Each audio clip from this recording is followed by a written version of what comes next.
Hello mga kalutong bahay. Luto tayo ngayon ng homemade burger kasi nag-crave kasi ako. Gusto kong kumain talaga ng burger. Kaya ito ang ginawa. Ito nga sa kilong na beef. Nalagyan ko na ito ng mga seasoning. Sibuyas na pula, konting seasoning, magic sarap, at ground black pepper. Mayroon ditong paprika, black powder, black pepper powder, tsaka garlic powder.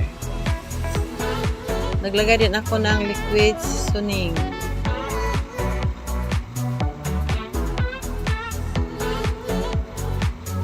Ayan. At 2 itlog. Haluin lang. Ayan. Lagay ako ng kunting asin. Ito haluin natin.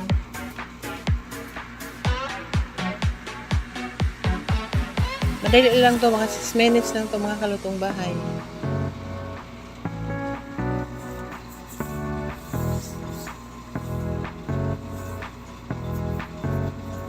Nag-add ako dito ng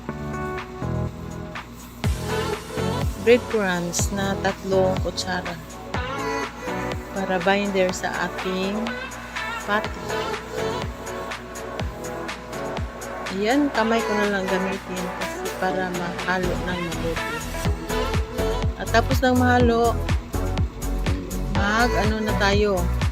gawa na tayo ng patty. Ito ang aking tawag doon, gisukod ako. Nana lang kadag ko. Ayan, marami akong nagawa. Meron pa sa ilalim. Ayan. Tapos gumawa ako dito. Ang ginamit ko pala ay electric grill. Ayan, nilutuan ko sa aking burger at sa patty.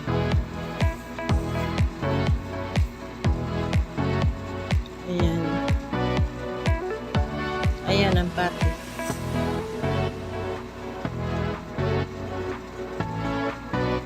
Gusto ko talaga kumain ng maraming burger. Ayan, ubos ako ng 3.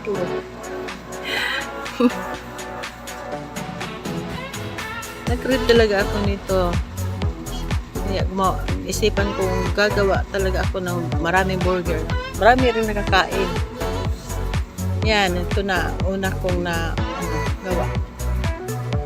2 patty. Ilagay ko dito.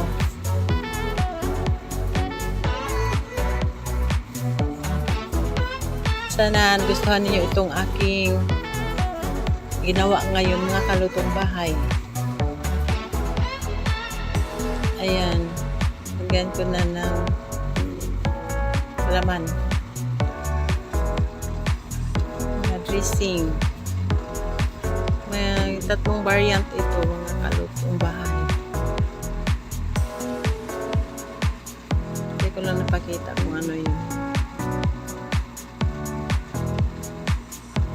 Yan, lagyan ko ng cheese.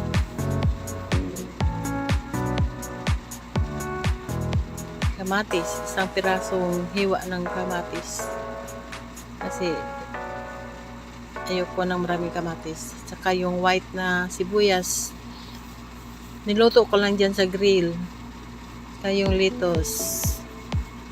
Lagyan ko ng lettuce. Tsaka lagyan ko ulit ng dressing na ibang lasa.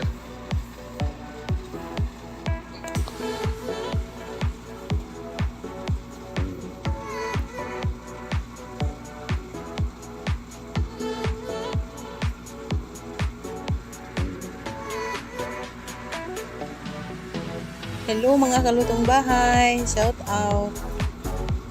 Malapit na ang Christmas. Wala pang Christmas, ginawa ko ito. Yan, another burger. Basta nakagawa ako dito ng mga 15 lahat na burger.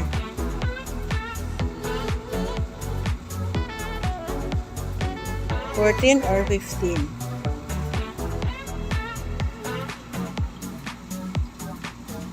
Yan, iba na naman ang dressing ko dito.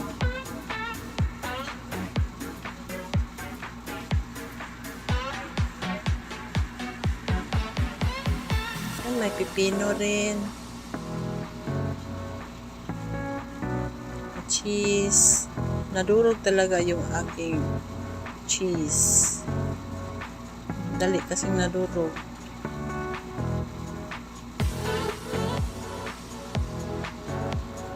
Kamatis.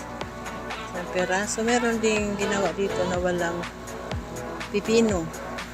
Hindi nilagyan ng pipino kasi meron din hindi kumakain ng pipino sa amin.